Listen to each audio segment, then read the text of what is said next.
நம்ம இன்றைக்கி நம்ம தோட்டத்தில் என்ன வேலை பார்த்தோம் அப்படிங்கிறதுக்கு முன்னால் உங்களுக்கு விவசாயம் பிடிக்கும் அப்படின்னா கமெண்ட்டில் க்ரீன் கலர் ஹார்ட் கொடுங்க. எத்தனை பேருக்கு விவசாயம் பிடிக்கும் அப்படிங்கிறதே நான் தெரிஞ்சுக்கிறேன். நம்ம வந்து மலைத்தாழை போட்டு சரியாக 6.5 மாதம் ஆகிட்டு இதுக்கு பிறகு வாழை வந்து குலைக்க ஆரம்பிச்சிடும். அதுக்கு முன்னால் நம்ம வாழை தோட்டத்துக்குள்ளே நடந்து போய் அந்த வாழையில் வந்து வாழை இலையில் எதுவும் பிரச்சனை இருக்கா, அதாவது வாழை இலையில் வந்து அந்த பச்சை கலர் வந்து குறைஞ்சிருக்கா, இல்லை அந்த இலை வந்து மஞ்சியாக இருக்கா, இல்லை இலையில வந்து புள்ளி விழுந்து கருப்படிச்சிருக்கா, இல்லை அப்படின்னா அந்த வாழை இலையில் உள்ள அந்த பச்சையத்தை மட்டும் தின்னுட்டு அந்த நரம்பு மாதிரி உள்ள அந்த நரம்பை மட்டும் விட்டுட்டு போயிருக்கா, இல்லை வெள்ளை தாக்குதல் இருக்கா, அப்படி எல்லாத்தையுமே நம்ம செக் பண்ணி பார்த்துக்கிடணும்.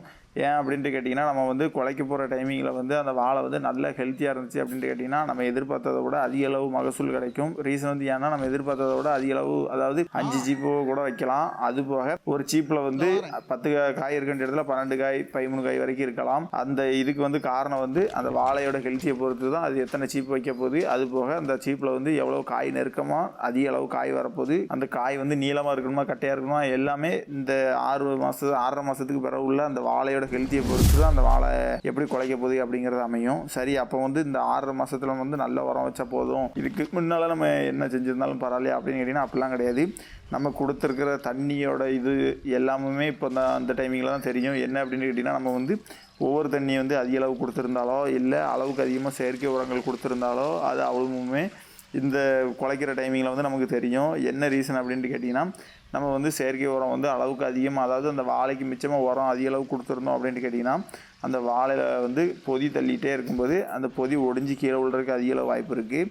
அதனால் நம்ம வந்து வாழைக்கு அதிக அளவு செயற்கை உரமோ இல்லை அப்படின்ட்டு கேட்டிங்கன்னா ஒவ்வொரு தண்ணி, அதாவது அந்த தண்ணியில் வந்து நம்ம வந்து குளத்து தண்ணி பாய்ச்சிருப்போம், அதை நீங்கள் பார்த்துருப்பீங்க.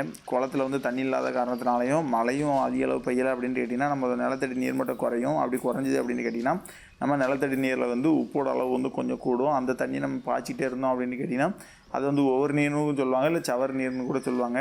இந்த நீர் வந்து நம்ம அதிக அளவு வாழை கொடுத்தோம் அப்படின்னா அந்த வாழை வந்து அப்படியே நின்ன மாதிரி தெரியும்.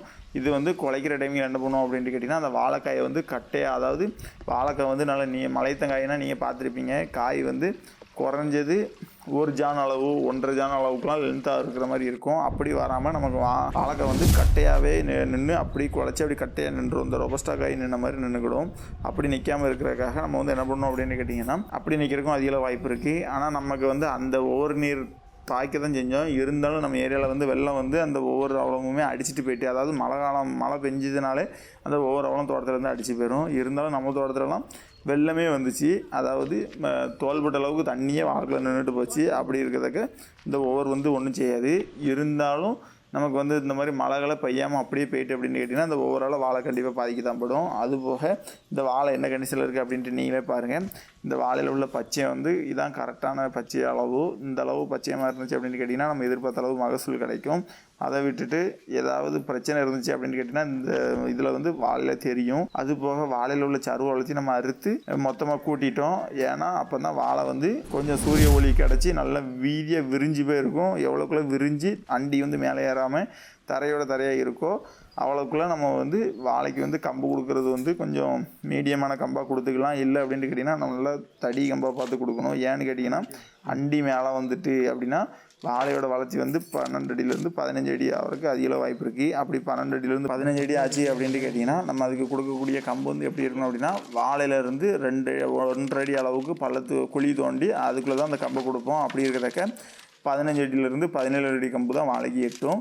அப்படி நம்ம கம்பு வளர்ச்சி ஆக அந்த கம்போட வெயிட்டும் கூடும். அப்படி வெயிட்டு கூடிச்சு அப்படின்னா ஆட்கள் வந்து உள்ளே சுமக்கிறதோட எண்ணிக்கை வந்து குறையும். அதாவது ஆட்கள் வந்து ஒரு 15 அடி கம்பு பொடி கம்பாக இருந்துச்சு அப்படின்னா 4 கம்பு சுமக்காங்க அப்படின்னா 17 அடி கம்புனா தடியாக இருக்கும். அப்படி இருக்கிறதுக்கு அது 2 தான் சமைப்பாங்க.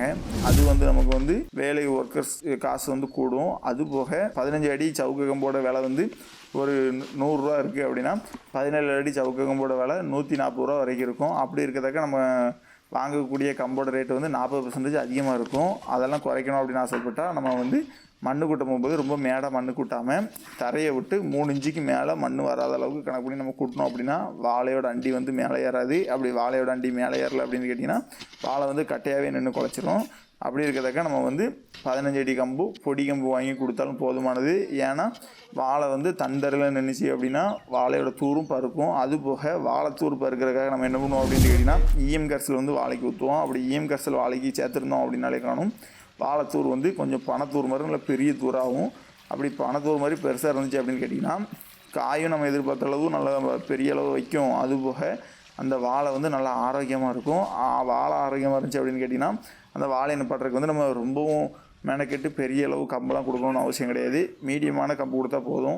அதுபோக நம்ம வந்து இந்த வாழை இலை வந்து இப்போ நல்ல கண்டிஷனில் தான் இருக்குது. ஆனால் இதுக்கு முன்னால் கொஞ்சம் மஞ்சள் கலரில் பழுப்படிச்சு இருக்க தான் செஞ்சுது. அதுக்காக நம்ம என்ன பண்ணோம் அப்படின்னு கேட்டிங்கன்னா இதுக்கு முன்னால் வந்து அந்த வாழை இலை வந்து இந்த மாதிரி ரொம்ப க்ரீனிஷாலாம் இல்லை, ஒரு மாதிரி மஞ்சள் கலரில் டாட்டாக இருக்க தான் செஞ்சுது. அதுக்காக தான் நம்ம வந்து சோப்பு முறை ரிலேட்டடான ஒரு மருந்து வந்து அடிச்சிருப்போம். இது வந்து நம்ம அந்த வாழை இலையில் உள்ள தூசிகளை வளர்த்தியுமே நல்லா க்ளீன் பண்ணி விட்ருவோம். அப்படி வாழை இலையில் உள்ள தூசிகளை க்ளீன் பண்ணிச்சு அப்படின்னு கேட்டிங்கன்னா வாழை இலையில் உள்ள பச்சையம், அதாவது ஒளிச்சேர்க்கைக்கு தேவையான அந்த பச்சையங்கிறது வந்து அந்த ஓட்டைகளில் இருக்கக்கூடிய பிரச்சனைகளை வளர்த்தியுமே அந்த சோப்பு முறை சரி பண்ணிடும். அப்படி சரியாயிட்டு அப்படின்னா இல்லை அந்த சோப்பு முறை யூஸ் பண்ணாட்டியும் நம்ம இஎம் கரைசல் அடிச்சிருந்தா கூட அந்த வாழையில் உள்ள அந்த துளைகள் அளவுமே சரியாயிரும், அதாவது அந்த பச்சையம் துளைகள் சரியாயிரும். அப்படி சரியாயிட்டு அப்படின்னா வாழை வந்து தனக்கு தேவையான ஆற்றலை வந்து சூரிய ஒளி, அதாவது சூரிய ஒளி மூலமாக ஒளிச்சேர்க்கையாக எடுத்துக்கிடும். அப்படி எடுத்துச்சு அப்படின்னா நம்ம எதிர்பார்த்த அளவு மகசூல் கிடைக்கும். அது போக அந்த வாழையிலையும் நல்லா க்ரீனிஷ் ஆயிரும். அந்த மாதிரி தான் இந்த க்ரீனிஷ் ஆகிருக்கு. நீங்களே பாருங்கள் எப்படி இருக்குது அப்படின்னு பாருங்கள். இந்த மாதிரி எவ்வளோக்குள்ள க்ரீனிஷாக இருக்கோ அவ்வளோக்குள்ள நம்ம எதிர்பார்த்த அளவு மகசூல் கிடைக்க வாய்ப்பு இருக்குது. அதனால தான் நம்ம வந்து இன்றைக்கி இந்த வாழை எப்படி இருக்குது அப்படிங்கிறத காட்டுறதுக்காக தான் இந்த வீடியோ போட்டிருந்தோம். உங்களுக்கு விவசாய ரிலேட்டடாக எந்த டவுட் இருந்தால் மறக்காமல் கமெண்ட் பண்ணுங்கள். அதை ரிலேட்டடாக வீடியோ மேக் பண்ணி போடுறோம். விவசாயம் பழகு, விவசாயம் என்றும் சொல்லிக்கட்டும். சரி பேட்டரம் பாய், மறக்காமல் நம்ம சேனலை சப்ஸ்கிரைப் பண்ணிட்டு பாருங்கள். பேட்டரம் பாய்.